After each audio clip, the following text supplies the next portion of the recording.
She was lashed for refusing marriage, until a stranger whispered, "You're safe with me." Red Mesa 9 was a frontier planet where people tried to live simple lives under two pale suns. The land was wide, dry, and beautiful in a hard way. Wind moved across the red sand like waves. Small towns were built around wells, water tanks, and old metal towers that once belonged to the first settlers. Dry Creek was one of those towns. It was not rich, but it survived. It had a main street made of packed dirt, a small market, a repair shop for solar rigs, and a long stable line where riders parked their bikes, dusty horses, or cheap robo-mounts. Most people worked with their hands. They fixed pipes, grew food in glass tents, or guarded caravans that crossed the desert. In Dry Creek, power did not belong to the kindest person. Power belonged to whoever controlled water routes and trade. That was Calder Rusk. Calder was called a ranch lord, but his ranch was not just animals. It was everything that moved. He owned cargo drones, fuel packs, and the best riders. He had a private guard, paid with clean credits from the off-world companies. When his men walked into the market, people stepped aside without being asked. Alara Wynn had lived in Dry Creek since she was a child. Her father had been a water engineer before an accident took him.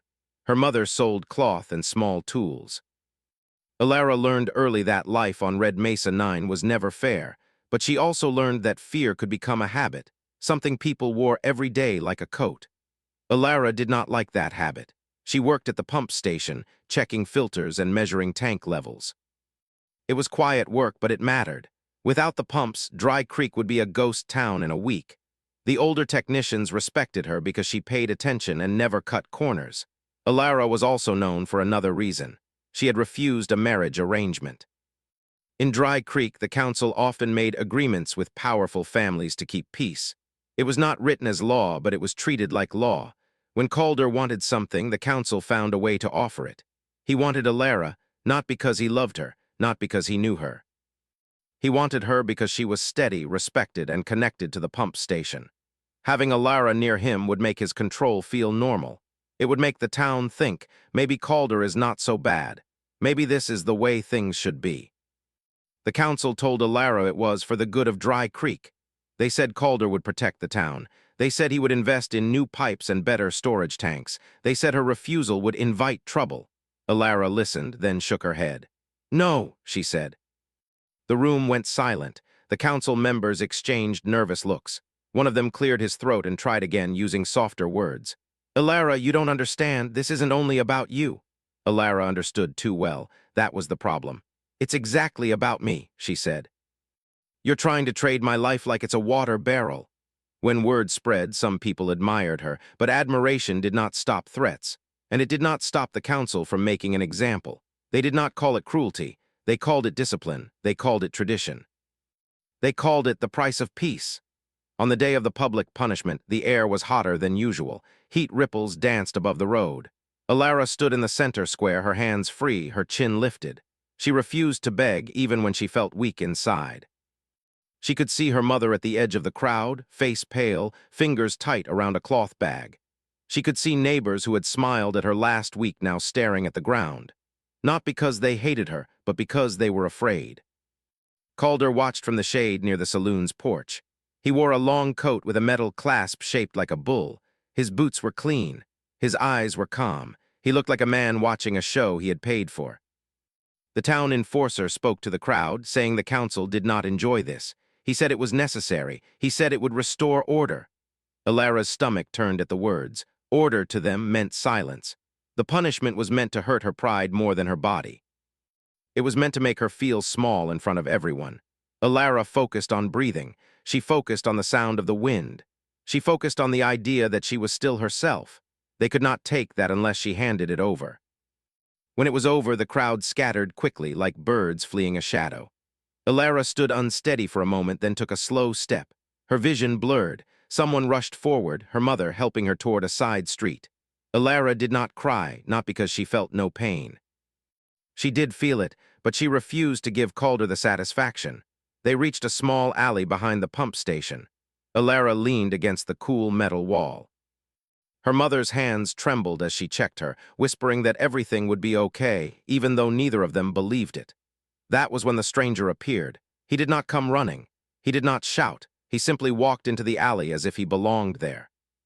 Ilara saw him through half-lidded eyes, a tall man in a dust-worn coat, a wide hat that shadowed his face, a scarf around his neck like he had traveled through storms. His boots were scuffed, not polished. He carried no big weapons in sight, but he moved like someone who knew where danger lived. Beside him stood a mechanical horse, an old model with steel legs and a quiet motor hum. Its eyes were dim blue lights. It lowered its head slightly like it was tired too. Ilara's mother stiffened. "Who are you?" The stranger did not look at her first. He looked at Ilara, not at her like she was broken, not at her like she was a prize. He looked at her like she was a person. His voice was low and steady. "You're safe with me." Ilara almost laughed because the words were so simple, and because on Red Mesa 9, simple promises were often lies. She pushed herself a little straighter. "I don't know you." "That's true," he said, "but I know what this town is doing." Ilara's mother stepped in front of her. "We don't need trouble." The stranger nodded once like he respected her fear. "Trouble is already here. It's wearing a clean coat and smiling." Ilara watched him carefully. Something about him felt different. He did not act like a hero from a story. He did not use big speeches. He looked tired, like he had seen unfairness before and hated it every time. "What's your name?" Ilara asked. He hesitated, as if names carried weight. "Kane," he said finally. "Just Kane." Ilara studied his eyes. They were a sharp gray, the color of storm clouds. "Why do you care?" Kane glanced toward the street, where distant voices carried from the market. "Because I'm hunting a ship that went missing near this region, and because when I arrived, I saw a town being squeezed until it couldn't breathe." Ilara's mother narrowed her eyes. "That sounds like someone else's business." Kane's gaze returned to Ilara. "It became mine the moment I saw what they did to her." Ilara felt anger rise again, hot and clean, but she forced it into a narrow line. Anger could make a person careless. She needed to think. "You can't stop Calder," Ilara said. "No one can." Kane's mouth twitched, not quite a smile.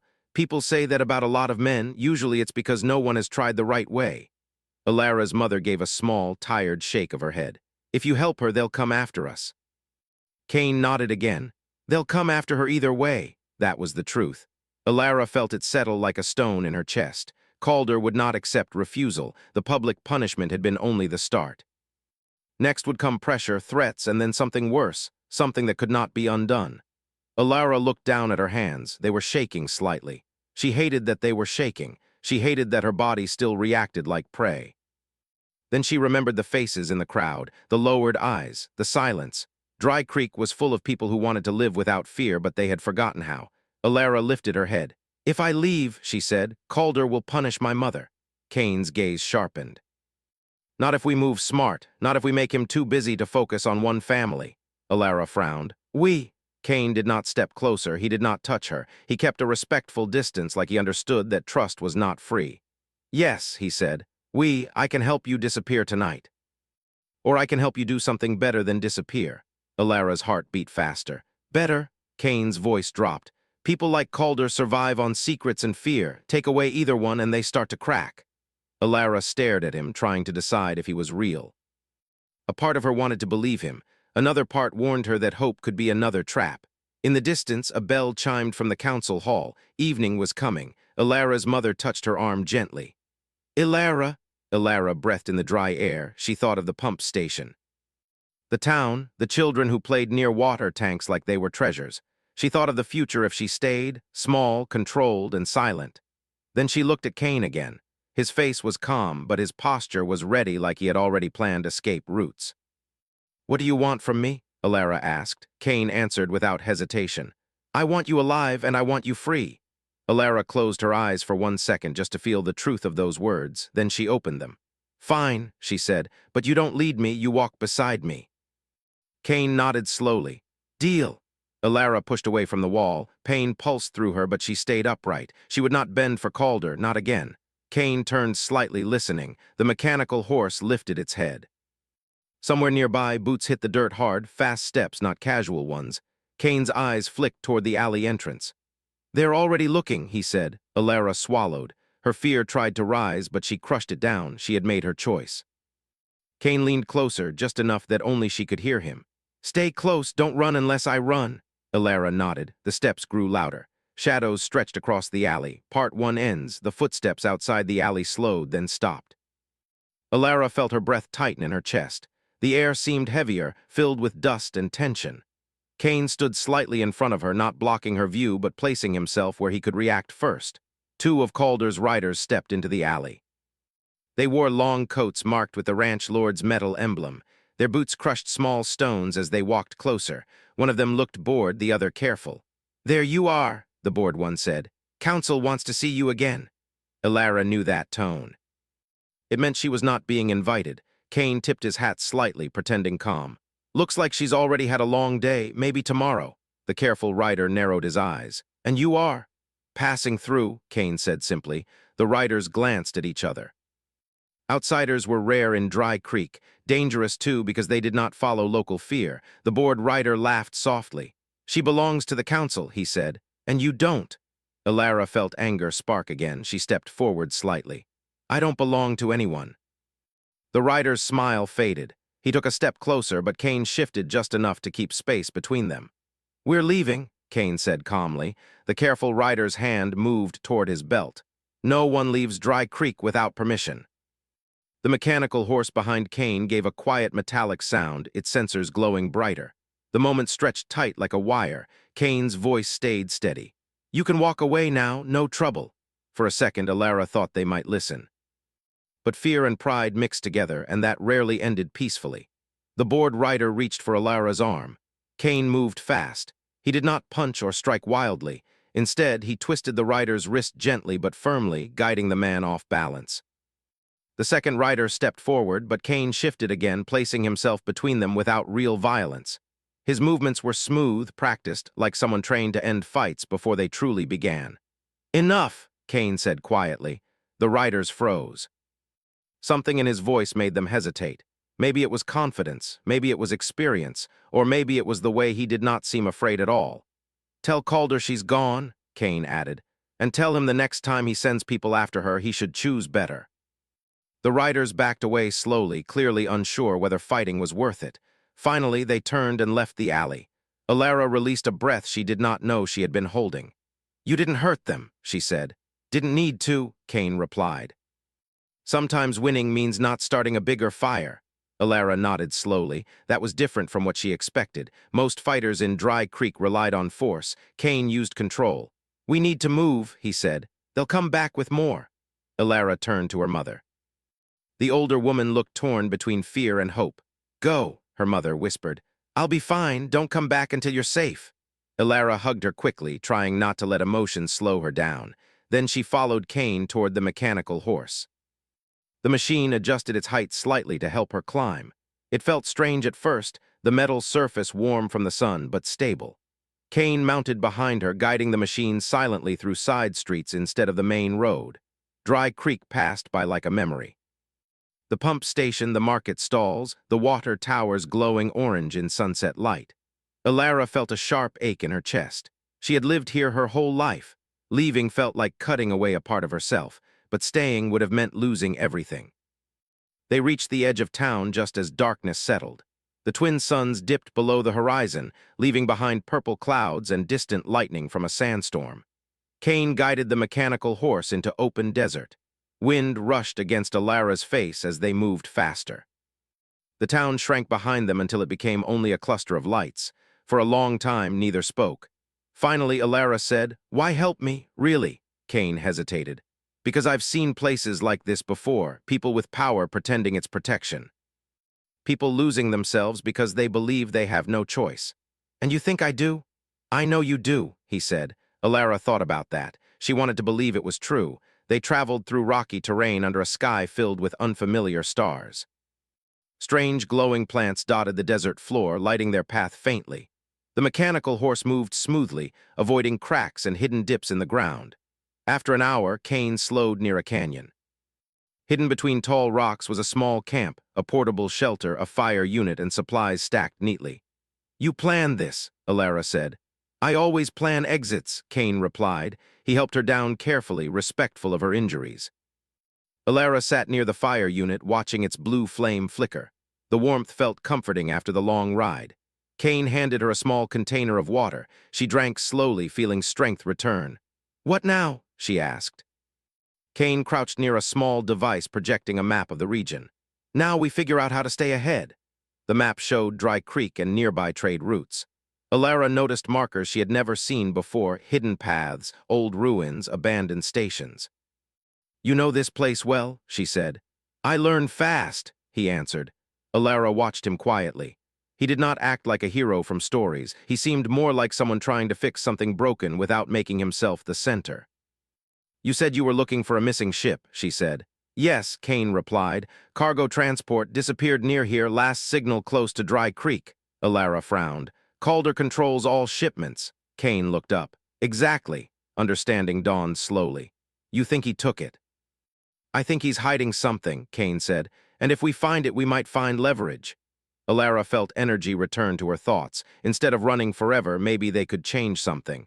"I know the water routes," she said suddenly, "and the pump system. If Calder is hiding something big, he might use underground tunnels." Kane studied her, impressed. "Then you're more than a passenger." "I was never a passenger," she said firmly. He smiled slightly. Later that night, as wind howled outside the canyon, Alara lay under a blanket watching stars through the open sky. Pain still lingered, but it felt smaller now compared to the hope slowly growing inside her. Kane sat near the entrance, keeping watch. He looked like someone used to long nights and quiet dangers. "Alara," he said softly after a while, "yes, if things get worse, you can still walk away, find another colony, start fresh." Alara shook her head. "If I run now, nothing changes. Someone else will stand where I stood today." Kane nodded slowly. He seemed to understand. The night passed quietly, but Alara felt something shifting inside her. She was no longer only escaping. She was preparing. Morning came with golden light spilling over the canyon walls. Kane packed quickly, scanning the horizon. "They found our tracks," he said calmly. "We have company." Alara stood, her heart racing, but this time not only from fear. There was determination there too. "Then we don't run forever," she said. Kane looked at her, surprised but proud. "No," he agreed, "we don't." Far away, small shapes appeared against the rising sun, riders moving fast across the desert. Alara tightened her grip on the mechanical saddle. The journey had only begun, and she knew now that her story would not end as a victim. The riders grew larger on the horizon as the morning sun climbed higher. Dust followed them like a moving cloud. Alara stood beside the mechanical horse, watching carefully. Her heart beat fast, but her mind stayed clear. She was no longer the woman standing helpless in the square. Something had changed inside her during the long night. Kane adjusted a small scanner attached to his wrist. A faint blue screen lit his face. "5 riders," he said quietly. "Fast machines, they're not just scouts."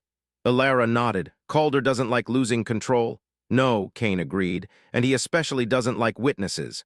They packed the camp quickly. Kane erased signs of their stay, brushing away footprints and folding the shelter into a compact case. Every movement showed experience.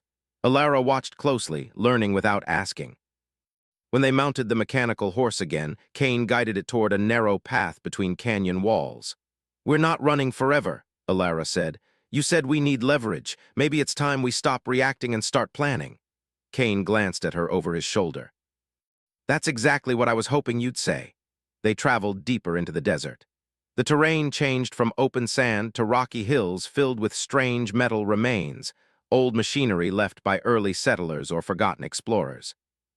Broken towers leaned like skeletons against the sky. Alara recognized one location from childhood stories. "Iron Ridge," she said. "Old mining site, abandoned after the water ran out." Kane slowed the horse. "Abandoned places are useful, less eyes watching." They reached the ridge just before midday. Rusted structures cast long shadows. Wind moved through broken walls, creating a low, haunting sound. Kane led her inside an old control building.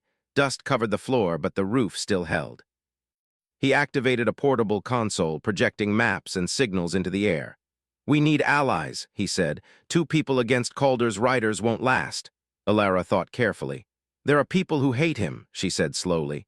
"Miners he forced into unfair contracts. Caravan leaders he threatened. They're afraid, but if someone shows strength, they might stand up," Kane finished. Alara nodded. "Yes." Kane studied her with quiet respect. "You're already thinking like a leader." She hesitated at the word. "I'm just tired of being controlled." "That's usually where real leadership begins," he said. They spent hours sending hidden signals across old communication lines. Kane taught Alara how to use coded channels so their messages could not be traced easily. She learned fast, her hands steady on the controls. By afternoon, replies began arriving, short messages, careful words, "We're listening. Prove Calder is weak. What's your plan?" Alara read each message, feeling both excitement and responsibility. These people were waiting for hope, but hope needed proof. Kane zoomed the map closer to Dry Creek. "Calder's power comes from water control. Break that and people stop fearing him." Alara leaned forward. "The underground reservoirs," she said suddenly. "He built private storage beneath the North Hills. I helped repair the main lines once. If we release that water or expose it, everyone will know he was hoarding," Kane said. Alara felt energy rise inside her. "And they'll see he lied about shortages." Before they could plan further, a warning beep sounded from Kane's scanner. "They're here," he said. The riders had tracked them faster than expected. Outside, engines echoed between rocks. Alara swallowed, but she did not step back. Kane handed her a small communicator. "Stay behind cover, watch and learn." The first rider entered the open space below Iron Ridge. Others spread out, searching carefully. Instead of attacking directly, Kane moved to higher ground. He activated old mining equipment remotely, sending loud noises across the ridge. The riders turned toward the sound, confused. "Alara now," he whispered. She pressed a button on the console, activating bright lights on the opposite side of the ridge. Dust rose, blocking clear sight. Kane used the distraction to disable one rider's machine without harming the person. Sparks flew, and the machine shut down. The remaining riders hesitated, unsure where the threat was coming from. Alara felt a strange mix of fear and excitement. They were not fighting with anger, but with strategy. Within minutes, the riders retreated, clearly deciding it was not worth the risk. Alara laughed softly, surprised by her own reaction. "We scared them," Kane nodded. "We showed them we're not easy targets." They returned to the control room. Alara felt stronger than before. For the first time since leaving Dry Creek, she felt like she was shaping her future instead of running from it. As evening approached, 3 travelers arrived at Iron Ridge, a miner, a trader, and a former caravan guard. They came cautiously, hands visible to show peace. Alara stepped forward to greet them. She spoke honestly, explaining Calder's control and the hidden reservoirs. Her voice trembled at first but grew steadier with each word. The visitors exchanged looks. "If what you say is true," the miner said slowly, "people will follow you." Alara shook her head. "Not me, the truth." Kane watched quietly, proud but letting her lead. Together they formed a simple plan. The next day they would travel toward the North Hills and gather proof of Calder's hidden water stores. Once exposed, the entire region would know. Night fell again, bringing cool air and distant stars. Around a small fire, the group shared stories of unfair deals, broken promises, and quiet resistance. Alara listened carefully. She realized how many people had been waiting for someone to speak first. Later, as the others slept, she sat beside Kane near the ridge edge. "You never told me why you became a marshal," she said. Kane looked at the horizon for a long moment. "Because once someone helped me when I needed it, I decided to keep doing the same." Alara smiled faintly. "Then I guess you started something." He shook his head. "No, you did. I just opened the door." Alara watched the stars, feeling hope grow stronger. Below them, the desert stretched wide and silent. Somewhere far away, Calder was planning his next move. But this time, he would not face fear and silence. He would face people ready to stand together. Alara closed her eyes, already thinking about tomorrow. The girl who had been punished in the square was gone. In her place stood someone ready to fight for freedom, not only for herself, but for everyone who had been forced to stay quiet. Part 3 ends. Morning came slowly over Iron Ridge, painting the red rocks with gold light. Alara stood near the edge of the ridge, watching the desert wake beneath the twin suns. The wind felt cooler today, carrying a sense of change she could not fully explain. Behind her, the small group prepared for departure. The miner packed tools. The trader checked communication signals. Kane adjusted the mechanical horse, running quick diagnostics like someone who trusted machines but never ignored small details. Alara breathed deeply. Today was not about running. Today was about ending something that had controlled Dry Creek for too long. "You ready?" Kane asked quietly as he walked toward her. She nodded. "Yes." He studied her face for a moment. "You're not the same person I met in that alley." Alara smiled slightly. "Neither are you." Kane chuckled softly but did not argue. They traveled toward the North Hills, moving carefully through narrow paths only locals would know. Alara guided them using her memory of old water routes and maintenance tunnels. The closer they came, the more signs appeared, hidden sensor poles, drone tracks, and faint tire marks. Calder's security, Kane said. Alara felt anger but controlled it. He always said water was low. People struggled because they believed him. Kane slowed the mechanical horse near a rocky cliff. If he's hiding something, it will be protected. They climbed on foot from there. Dust crunched beneath their boots as they moved carefully between rocks. Soon, Alara spotted a metal door half-covered by sand and camouflage paint. Her heart beat faster. This is it. Kane scanned the area. No guards were visible, but hidden sensors blinked faintly. Using a small tool, he disabled the alarms one by one. Alara watched closely, learning again. Inside, a long tunnel stretched downward. Lights flickered as they walked deeper. And then they saw it. Massive storage tanks filled with clear water lined the cavern walls. Pipes connected them to hidden pumps leading back toward Dry Creek. Enough water to supply the entire region for months, maybe longer. Alara felt both relief and fury. He lied to everyone, she whispered. Kane nodded. And now we prove it. They recorded everything, tank levels, control panels, supply logs. The trader transmitted images through secure channels to nearby settlements. Messages began spreading quickly. People are responding, the miner said, looking at his communicator. They're angry and ready. Alara took a deep breath. This was the moment where everything changed. Suddenly, heavy footsteps echoed from the tunnel entrance. Calder appeared. He was not alone. Several armed riders followed behind him, their expressions hard but uncertain. Calder's coat moved slowly as he walked forward, his eyes fixed on Alara. I knew you would come here, he said calmly. Alara stood tall. Fear tried to return, but she refused it. You can't hide anymore, she said. Calder glanced at the water tanks, then back at her.